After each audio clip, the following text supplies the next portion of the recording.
Trump threatens lawsuits to stop people from ditching his failing brand. Businesses and individuals are trying to get away from Donald Trump's toxic brand name. His company's response is to threaten legal action against them. Donald Trump has had to resort to threatening legal action to stop companies and individuals from dropping his increasingly unpopular brand name. He still maintains extensive connections to the Trump Organization, since he has refused to divest his interests in the company, which is run by his sons. And his time in office has only given the Trump brand an increasingly worsening reputation due to his abject racism, bigotry, and misogyny.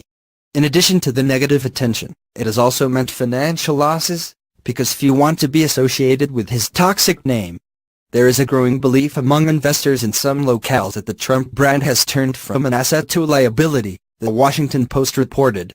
Jeffrey Rabia, who owns 3 hotel rooms in the Trump Panama Hotel, called the situation a financial bloodbath. "Nobody wants to go there," he added. "If you've got a Marriott and a Hyatt in a Trump, you are not going to Trump."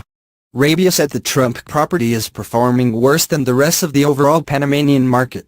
He has only been able to rent out his units for 10 nights out of a month, and the property is attempting to break its agreement with the Trump Organization. Kent Davis, a realtor in Panama who manages units in the building, told the paper, "Trump got elected and hasn't he won too many friends in the Latino world. There's definitely a stigma on the name. There are also problems with condo associations trying to get rid of the Trump name." The organization reportedly threatened to sue the residents of Trump Tower in White Plains, New York, who met to discuss renaming the building.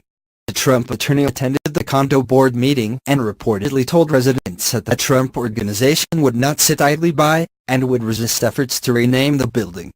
Residents at the Trump Place condo complex in New York City also decided to change the building's name and received a letter from the Trump Organization's chief legal officer alleging that the move would constitute a flagrant and material breach of the licensing agreement between the property and Trump.